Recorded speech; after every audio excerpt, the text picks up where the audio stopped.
Yes, sir, we are live. You can start the session.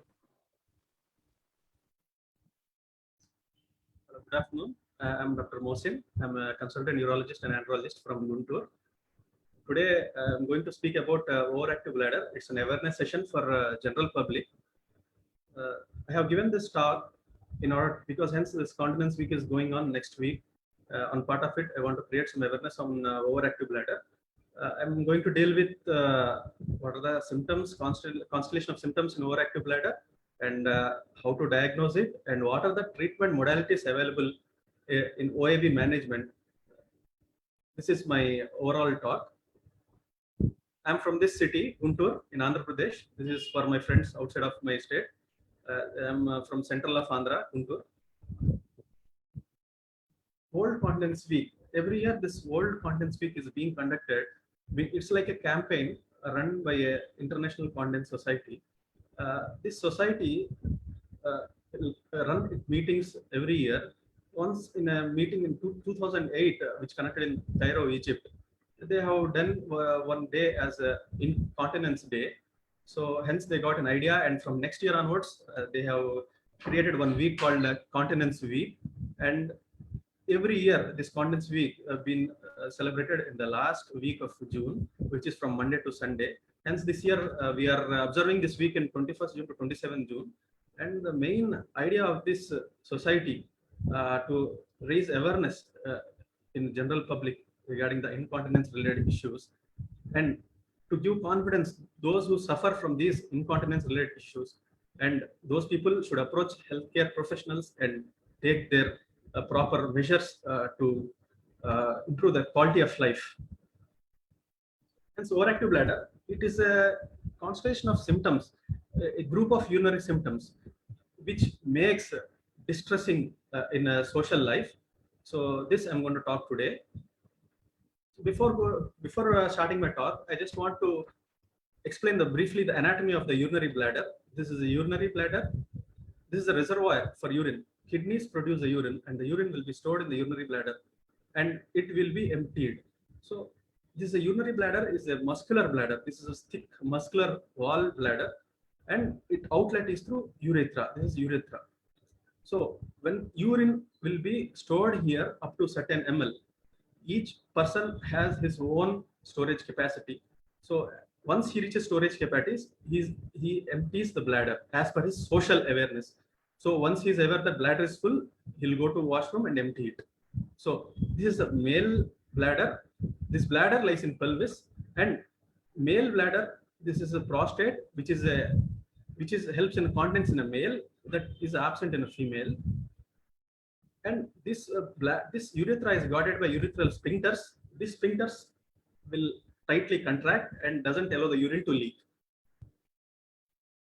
Overactive bladder, as I said, it's not a disease. It's a group of troubling symptoms, urinary symptoms. It's just like got to go to urine, to washroom, to rush, sudden, strong urinate that the patient can't control. First symptom we are going to discuss about frequency.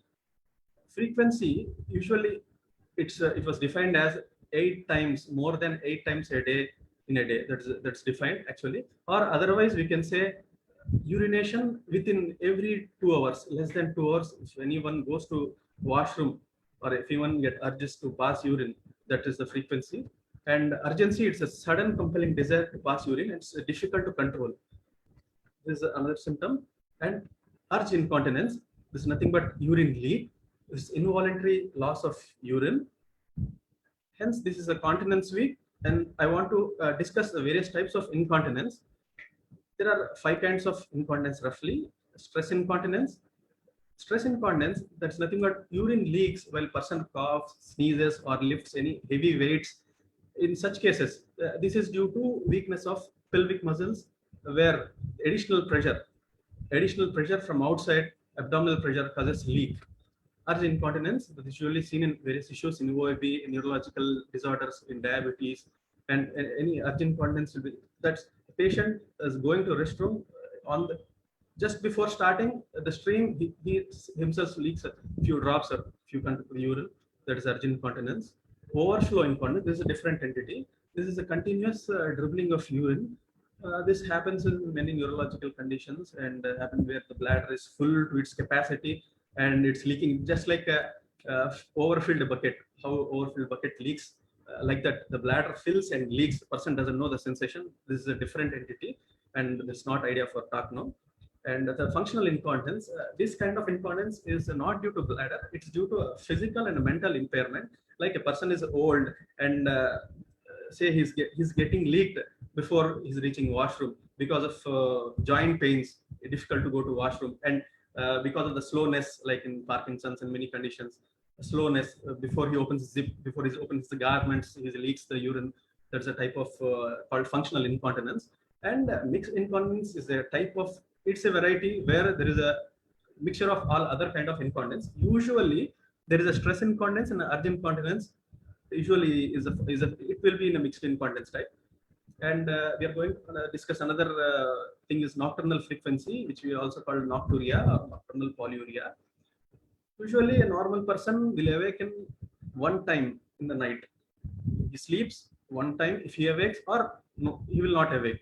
He will straight away awakes in the morning. So if he awakes more than more than two times, it's considered as nocturnal polyuria. And some people, like, they will go 5 times, 6 times, 8 times. It depends on their bladder capacities and their things.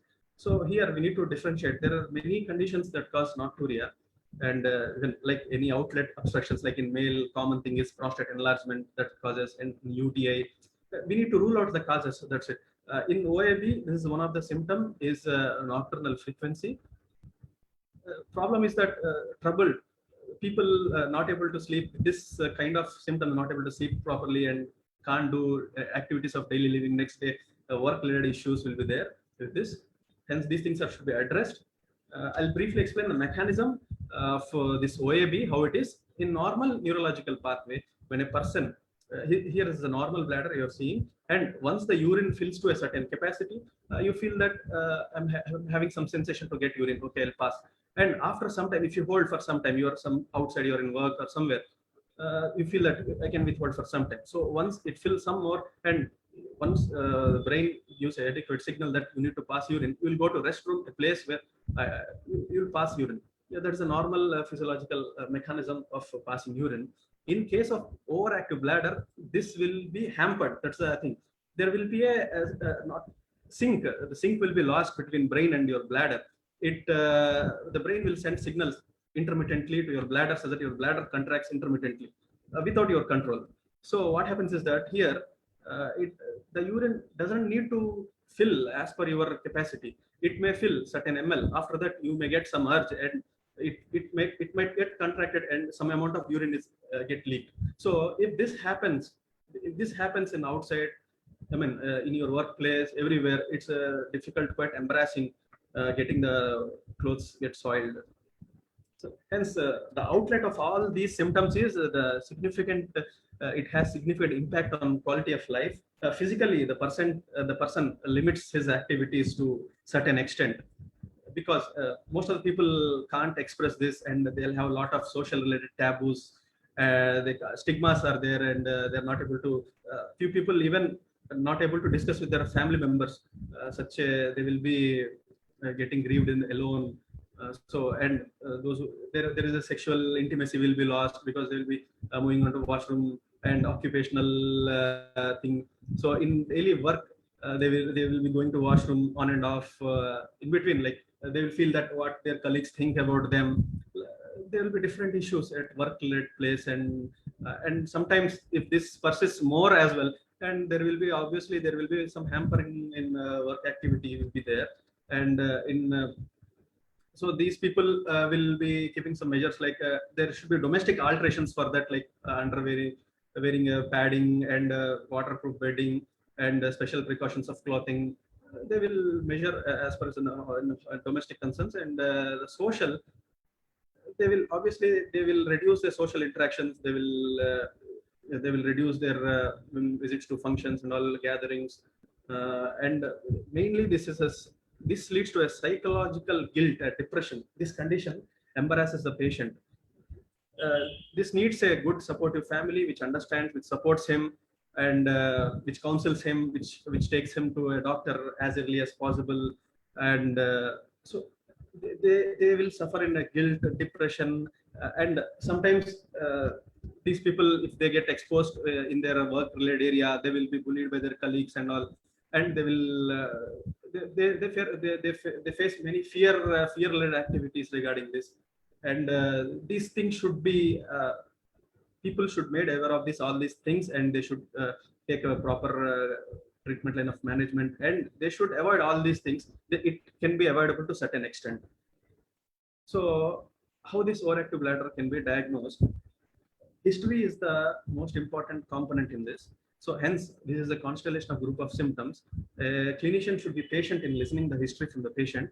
And now these days, because of now you're all aware the COVID-19 is being running, this pandemic situation, people are locked in homes. So in this situation, people are reaching to doctors via teleconsultations.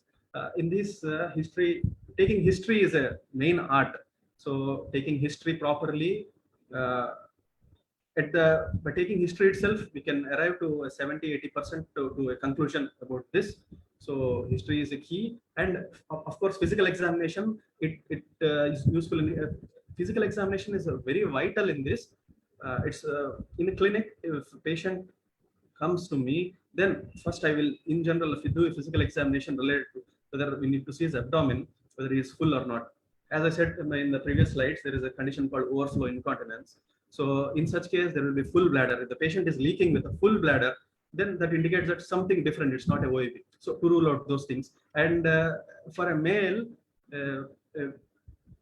digital rectal examination is a compulsory. A male above 40 years who comes to a urologist in a clinic with these urinary-related issues. So a digital rectal examination is a must to do, such that to know whether there is any benign prostatic enlargement. There is a growth, as in males, the prostate grows, that can be felt through our finger. When we keep our finger in the back passage of the patient, that is called digital rectal examination. And in the females, we need to look for any prolapse of vaginal wall, prolapse. We need to rule out prolapse and to see any post-menopausal changes in the genitalia. These things should be addressed in physical examination. And as far as general investigation concerned, routine investigations, and some in routine investigations, these things are vital because sometimes this frequency nocturnal polyuria may be due to diabetes.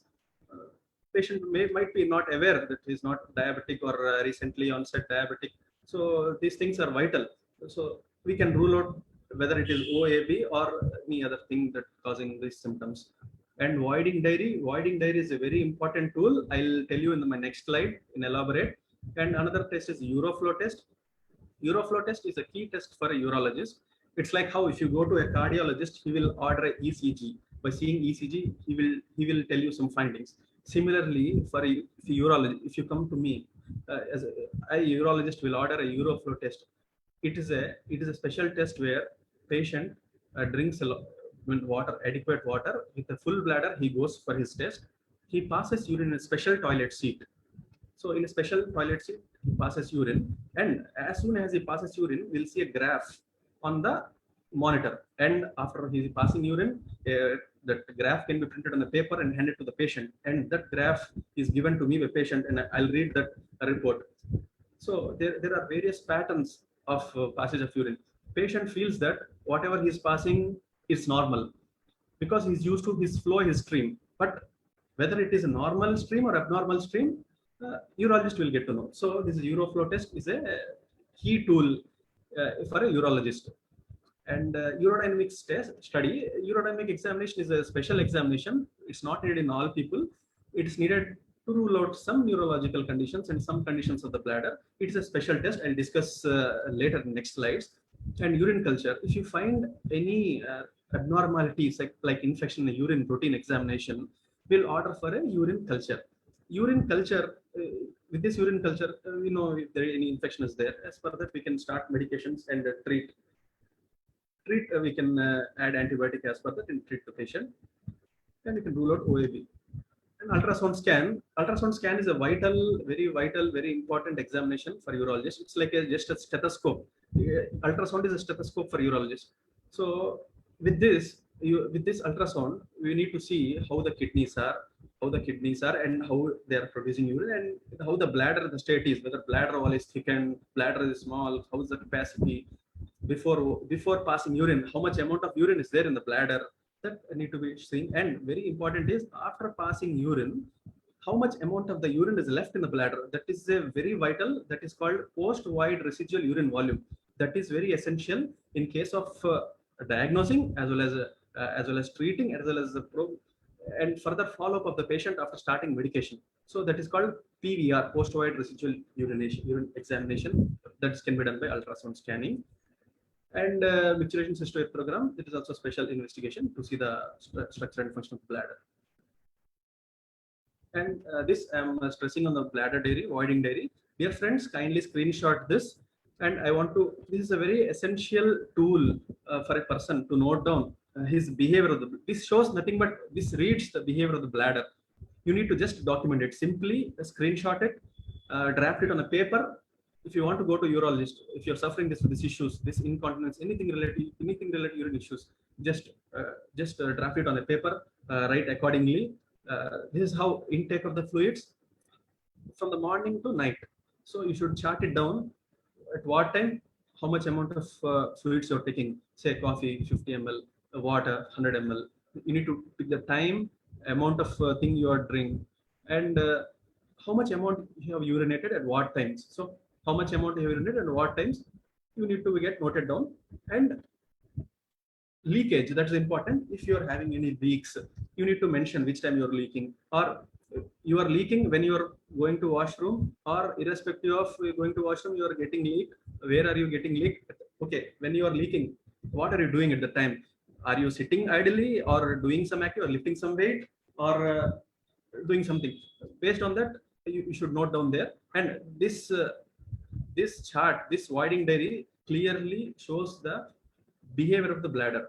And I suggest this should be written for 3 days. 3 days you should write a bladder diary. And if you have idea to consult a urologist, it's better to write this for 3 days and visit him. It will make the task easy for both of you. And urodynamic examination, as I said, this is a special examination. This is done only in very few patients, selected patients, where we are not arriving at a proper diagnosis, or we feel that we are missing something, or any neurological conditions, we want to rule out a urogenic bladder. So we will do this test. This test will be done by a urologist. And here in the picture, you are seeing a special comfortable chair. This is a toilet chair. In the patient will be seated, and the person who is going to do that, urologist or senior trained nurse who are doing, will explain the procedure entire to the patient. This is the going, because the patient should not get scared, and we need to avoid some wrong interpretations in this study. So we need to explain the patient properly.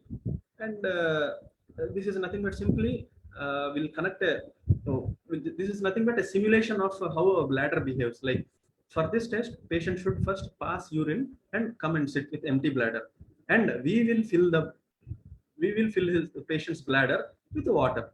So this is how saline will be connected to the stand, and some tubings will be connected to this machine, and it will be connected to this unit. Once everything is, after connecting all tubings to the patient, once everything is ready, we will switch on this instrument, and gradually, slowly, this bladder will fill, and we'll ask the patient how he's doing, how he's feeling. We need to observe the urge, the sensation, when the sensation is coming, when he's feeling urge. We'll observe for that, and we should record everything in this system, computer. And the urologist will be seeing through the study. Usually, roughly it takes 15-20 minutes for the study for a patient.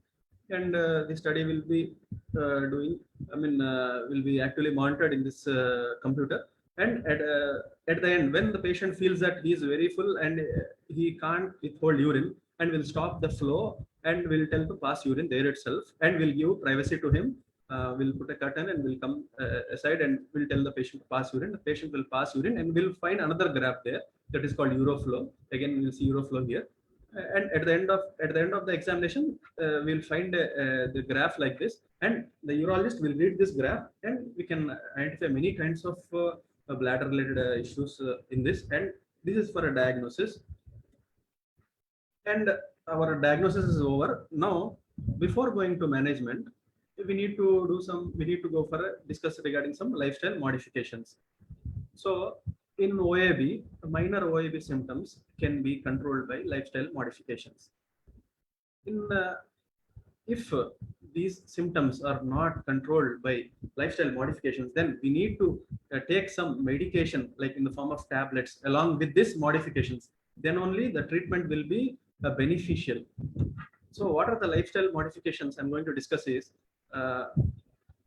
first, fluid intake should be restricted. Like, for example, some people ask me, doctor, how much amount of fluid I need to drink? So I'll answer like, for a normal healthy adult, roughly 2.5 to 3 liters of water should be consumed in a day, in a whole day, from the morning to night, from the morning to evening.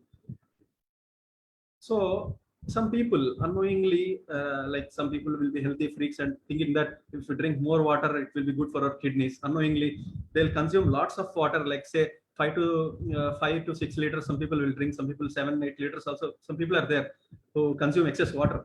Some people will have a condition like polydipsia, like psychogenic polydipsia. They'll unnecessarily keeping on drinking water every hour, like in excess amounts. Those people will run to washroom every hour. Or, so this is usually normal in them because they are taking excess water. So if you take, you should consume 2.5 to 3 liters. That is ideal amount of water, and you should not drink less also. If you drink less also, you can worsen OAB. That is a different story. If you drink less also, you should worsen. It will be get worsened. So drink optimal. Don't drink more. Don't drink less also.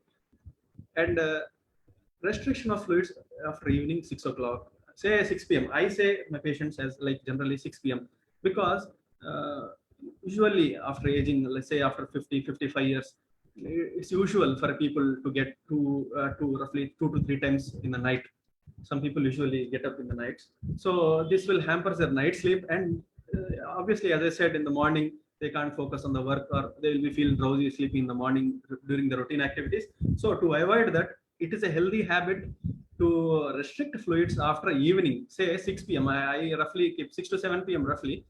So what should we do? Our intake of water should be from morning, whenever you get up morning, say 5 o'clock, 6 o'clock, to evening 6 o'clock, 7 o'clock. That's it. The water should be equal, graded amount of water should be taken in this. And after 6 p.m., it's like whenever you consume anything, and you have taken some food, you take some water, you take 2 gulps of water. There's nothing harm in it. If you practice this kind of behavior, then obviously the person who is getting 2-3 times in the night will not get, or if he gets 1 time. And cut down excessive caffeine. Caffeine is a irritant, bladder irritant, like coffee, tea, many things. These irritates bladder. I mean, taking 1 or 2 per day is not harmful, but I'm having some patients specifically, they will take coffee 7 to 8 times per day. That should be cut down. Should not take more. That should be cut down. And avoid soft drinks. And my request is to avoid soft drinks, fizzy drinks, and any carbonated waters. That I mean, that's nothing but that has diuretic effect, and you pass urine more. And avoid smoking, avoid alcohol, beer, everything. These are diuretics and this cause urine. So these are bladder. The nicotine especially is an irritant to the bladder. So smoking and alcohol should be avoided. And moderate physical exercises are must for every individual. Like this era, I mean, most of the people are where the BMI is on a borderline, like borderline to obesity. So those people should maintain their healthy habits, and they should reduce weight, because too weight is also a curse. I mean, being obese, it adds a pressure to your bladder, and that causes urine to leak. So reduce your intake, excessive carbs, do a regular exercise. In this is lockdowns time, especially if you have treadmill in your house, do a 20 minutes jog. If you're healthy and fit, do these physical exercises. And another main thing is stress, anxiety. Anxiety leads to OAB. It's one of the factor. So stress management is vital. Do meditation. That's good for health. So these are some bladder diets you are seeing on the screen. Some friendly foods, like nothing but they will soothe the bladder. So potatoes, rice, banana, fish, and paneer. These foods, like they soothe the bladder, hence they can be taken. And avoid spicy foods like chilies. They irritate the bladder like anything. and white flour, what we call maida, and grapes, and sausages, meat mixed material, and the cheese. These things they irritate the bladder. Hence, it's better to avoid these things in OAB patients. In general, you need to avoid these things. Those things, spicy food and tomato, citrus fruits, artificial sweeteners some people use, coffee and alcohol, as I said. And these are healthy diets for as far as bladder is concerned. And potatoes, as I said, green beans, bananas, whole grain, breads, nuts especially almonds, cashews, peanuts are good, and eggs, chicken, fish, good things for bladder. And one more vital thing is bladder training. This is very important. As I said, in the mechanism, how a normal bladder works and how it impairs, how the signals get impaired in an overactive bladder. We need to retrain that bladder, the bladder which we need to retrain that bladder. So how we retrain? Just simply, there are three modalities like timed voiding, delayed voiding, double voiding. I'll just explain. Delayed voiding is, some people go to washroom every, say, 1 hour. Every 1 hour, that person must need to go to washroom. So we need to counsel him, like you hold on the urine for some time, like say you hold on for 1 hour 15 minutes. Next, if you get that capacity, hold on for 1.5 hours. If you get that capacity, hold on for 2 hours. At least 2 hours you hold on. Ideal is 3 hours. One should hold on 3 hours without going to washroom, and you can void. So this is called delayed voiding. Gradually, the person should increase his bladder capacity, holding capacity of the bladder. This is a delayed voiding. And same timed voiding is nothing but the delayed voiding should be timed. Like as I said, every hourly. Similarly, if he's going hourly, then 1.5 hour, 2 hours, every 2 hours, every 3 hours, like that. Every 3 to 3.5 hours, he should train his bladder, such that on average in a day, it's like 6 hours, 6 times a day. He should train his bladder. He or she should train bladder in such a way. And double voiding, this concept is very important in elderly gentlemen, where some people feel that even after passing urination, they will not be happy that I'm not passed completely. Or some people are unaware of this, and they will just go to the washroom, they'll pass, they'll come out, and within 15-20 minutes again they'll feel sensation that something is filling. So this is because of incomplete emptying. So one should empty the urine completely. This is how this is the person should go to washroom. He should void completely. Even after voiding completely, he should sit there patiently for 15-20 seconds, calm, relaxed, and you want to try for one more push. If it comes, okay. If it, whatever it comes, like 10 ml, 15 ml, 20 ml, just void it and come out. And by doing this, we can avoid the bladder filling too early. So these are the three modalities of bladder training. This is a very essential, vital thing in the lifestyle modification. Bladder training is very essential. After bladder training, another important thing is Kegel's exercises. This Kegel's exercise is a very important task in a OAB management. So you are able to see this diagram. This is a diagram of a female pelvis. This is how the bladder sits in the pelvis, and these are the pelvic organs: bladder, uterus, everything are pelvic organs, and these rest on the floor, pelvic floor. These are thick layer of muscles. On that muscles, our bladder will sit. So usually, as a person gets age, these muscles become weak, lax, and that too in females due to menopausal issues, the muscle will further become weak, and due to which there will be some prolapse issues. The other issues will be there, and mainly our idea is to strengthen these pelvic floor muscles. How will we strengthen these pelvic floor muscles is a task, because once the urine, there's something leakage, so you need to hold the muscles tight. So how to hold the muscles tight is a task here. So these set of muscles are called Kegel's exercises. There are many ways of doing Kegel's exercises. Once you do YouTube, you can see many kind of exercises. But the way I explain in the clinic, I am telling you here the very simple way, the very common way. You need not to go to any gym or any separate place to do these exercises. You can do these exercises sitting in your home, sitting on the sofa, sitting anywhere where you are. You can read your newspaper, you can read your comic book, you can watch TV. simultaneously you can do this exercise. I mean, the other person is not aware. I mean, no need to be, I mean, tell that I'm doing this exercise. Like other person will not be even aware.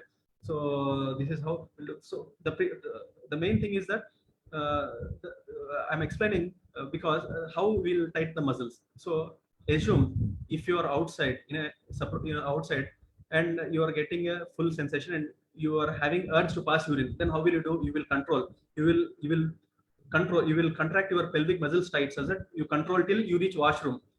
That is nothing but a pelvic contraction. Pelvic muscles, you are acting pelvic muscles. You are making the pelvic muscles contract. So this should be used for exercise. There's nothing new in it. So what we should do before this starting the exercise, you should go to the washroom, empty whatever urine you have. You should pass the urine there, and you should start afresh when you are doing this exercise. After passing urine in empty bladder, you should do this exercise. And how you should do? Assume that you are in a place and you are having full bladder, just tight. So you should tight the pelvic muscles. And how you should tight in such a way. This is a tonic contraction of the pelvic muscles. You should tight like this: 1, 2, 3, 4, 5, 6, 7, 8, 9, 10. Relax. Again, 10 seconds. Relax. After 10 seconds, relax in 10 seconds. Again, contract for 10 seconds. This is a cycle. So the idea being that the muscle should be get toned for 10 seconds. I mean, elderly people can't do it 10 seconds. Some people, I mean, say whatever their capacity, 4 seconds, 5 seconds. You try as level. I mean, the level best you try like 4 seconds, 5 seconds, 6 seconds. But ideal thing is reach up to 10 seconds. If you are able to do it for 10 seconds, it's good. But if you're not able to do, start with whatever your count, 4 seconds or 5 seconds, whatever you daily practice this exercise and reach the limit of 10 seconds. You contract 10 seconds, relax 10 seconds. Again, contract 10 seconds, relax 10 seconds. Do this for 10 times.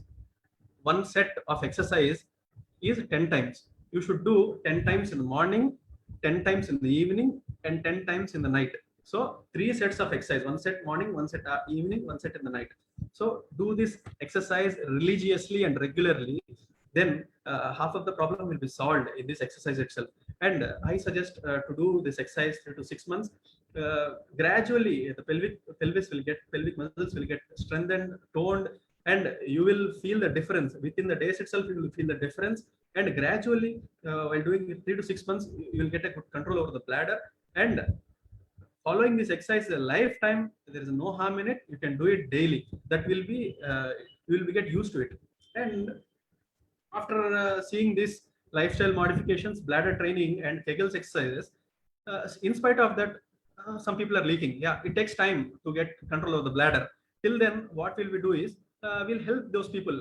First, we'll give a good confidence. We'll boost the family members. Should boost the morale of that individual, that these things happen. It's you should give confidence. You should gain trust. You should give confidence to the patient, and we should advise him these kind of things. Pads, various kinds of pads are available, which are better in their modalities. And by wearing those when you are going outside, and when you are going to any picnics or trips, you can use this portable urinals, which you can take in your bags, and especially in the home, like waterproof bedding, especially who are suffering with nocturia. And now we'll come to the medication part. So there are several medications are there. On the screen you are able to see the various set of medications, and the main aim of these medications is to relax the bladder muscle. As I said, the bladder is getting contracted. OAB is otherwise called as bladder spasms. The nickname of this disease is this condition is bladder spasms. So to avoid this bladder spasms, so a bladder muscle relaxation, even this is nothing but a muscle, it relaxes the muscle, and it stops the contracting at wrong times, not at all times. When you get desire to pass urine, the bladder should contract to pass urine. That's different. And these muscles act when unwanted contractions, they will stop. So these are the set of muscles like dariphinacin, oxybutynin, tolterodine, trospium, sulfenacin. These are all drugs comes under anticholinergics, and these have some side effects based on that. And these medications, and one other recent group of drug called mirabegron, it is a beta-3 agonist, and this is a latest drug.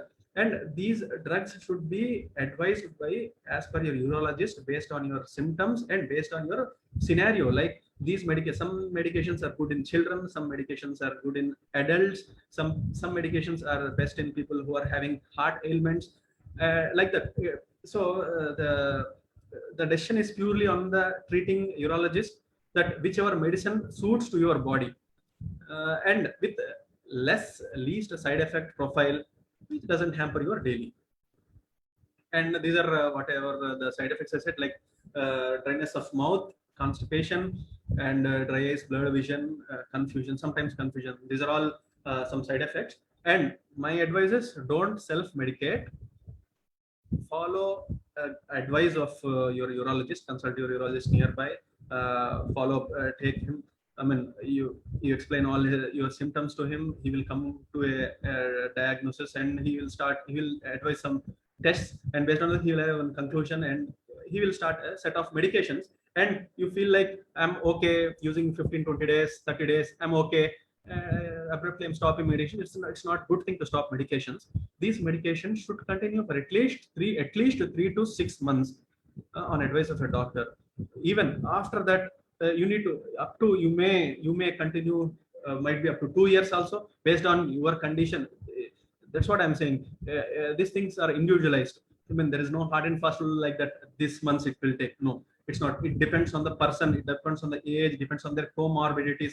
Various factors play into this. So based on your physician's opinion, whether to start, stop, or resume your medications, based on your urologist. And so once medications are failed, medications in the sense oral tablets, once oral tablets are failed, then this is one of the modality I'm discussing. Again, there is a botulinum toxin, it's called Botox. This is usually used in adults. This is also a relaxant. What will you do? This is injectable. This is not a tablet. This will be injected by urologist. This will be injected in an operation theater. Usually, as you are seeing in the screen here, in this operation theater setup, urologist is seeing inside the bladder. This is a cystoscope. This is a camera.